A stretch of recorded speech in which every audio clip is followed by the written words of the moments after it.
Hi, this is Andy with wristadvisor.com, and today we have another special review for you. Today we're going to be taking a look at the recently released Omega Aqua Terra 150 meter coaxial master chronometer small seconds. I know that's a handful, but this watch is honestly a handful. So to begin, I want to thank Moyer Fine Jewelers for allowing us to get hands-on with this watch. I've had it for a little less than a week now, and I have to tell you, I receive a lot of watches from Moyer to do reviews. This one, I've worn the most. And I think I'm going to get into that in just a second. So we've done a review on the original Aqua Terra, the one without the small seconds hand. And it's gotten really good feedback and reviews from a lot of people that have seen it. We have a very popular article. When you search Omega Aqua Terra, you can easily find it.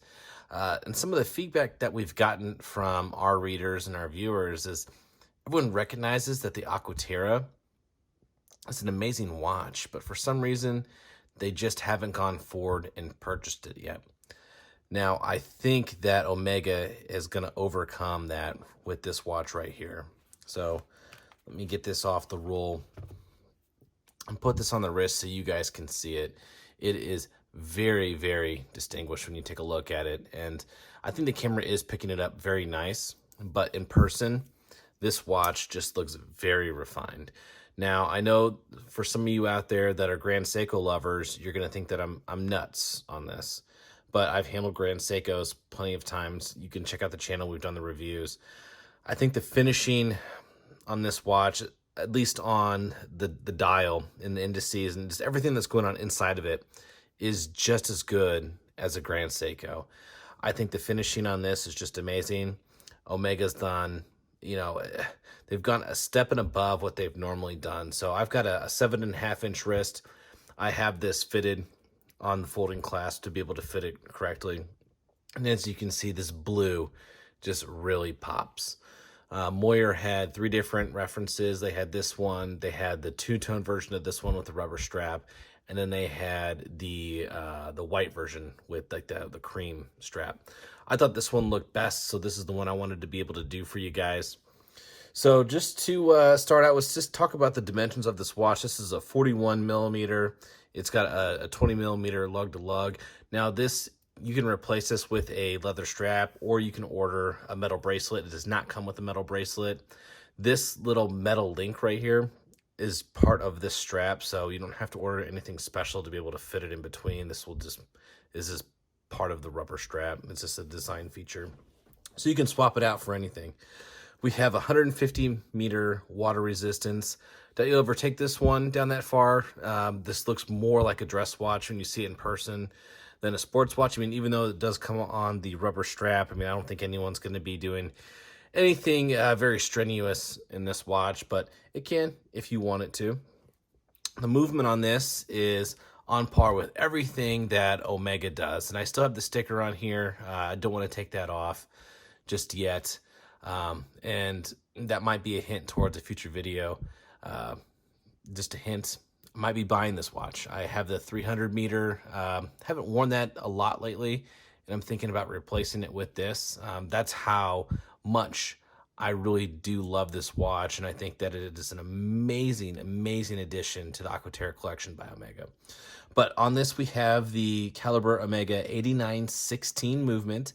It is a coaxial master chronometer escapement with the Meta certified rating on this. So which means that this is very strong against anti-magnetic properties, very accurate movement, and it has a power reserve of up to 60 hours.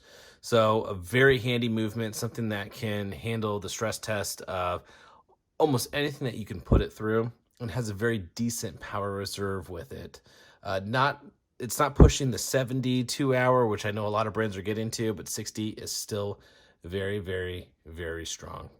So on this particular reference, you can see that we have this amazing, amazing blue dial, and we have laser etched on the dial in a horizontal fashion. You can see that the indices here, and I'm going to try to get a really good shot of it for you. They are raised, and you can see that they're just shining in all different points of the light. And that's what I really wanted to get to when I talked about how this compares to some Grand Seikos. And for any of you that have handled Grand Seikos, you know that no matter which angle you look at it, it's always shining. And I think the video is picking it up okay, but when you're seeing this watch in person, it is much, much, much better. As you can see, we have the 6 o'clock small seconds hand and with the date function. And I think you can totally pick this up on the camera, that you can see that it is layered, which adds a great effect to this watch. So the outside ring that you can see here, the 20, the 25, it is lowered, the dial's above it, and then you can see the indices are even above that. But then when it comes to the second style, that it dives deeper. And there's just a lot of layers to this watch, which just really adds to the elegance, the look, the feel. I mean, it's just something that, you know, I instantly put on my wrist and I got excited about. And honestly, I got excited about this watch when I saw Omega release it 2 months ago. And I immediately texted Moyer. I said, you know, when are you guys going to get this in? Because I really do think that this is the home run that the Aqua Terra collection needs. And, you know, quite often they compete with Rolex in the Datejust between, you know, the Aqua Terra and that collection. And I think that when you put these side by side, I honestly think the Omega Aqua Terra has got the Datejust beat. And I know that's a very big claim. I've owned a Datejust. I love the Datejust, but I take a look at this thing and I just see so much more in it. The price on this is $6,050. It's the stainless steel on the rubber strap. When you get the stainless steel with the steel strap, it comes in at $6,300. The rubber strap with the two-tone case is $9,100. And the whole precious metal case with the rubber strap is $18,700. And then if you go precious metal case, precious metal bracelet, you're looking at $33,400. So you have a nice range in between. There's something for, you know, a lot of different, you know, type of buyers that are out there. But overall, this watch is absolutely amazing. It is just now hitting stores. I know that Moyer was one of the first physical retailers to get this watch in inventory and in stock. I'm super grateful that they let me get a hold of this one. Like I said, I may not let them have it back. I may buy it from them. And I think that might be the first time that I've seriously said that on this channel. So if you guys have any questions on this watch, I mean, obviously shoot me questions in the comments below. Or if you have some personal thoughts on this, I mean, let me know if this is what Omega needed to do to get the Aqua Terra collection over the hump and something that you guys are willing to purchase. So thanks for joining us on this video. If you like the video, give us a thumbs up. And if you like the style of this video, subscribe to the channel. It really does help us get hands-on with a lot more of these watches. So again, thank you for watching this video, and we will see you on the next one.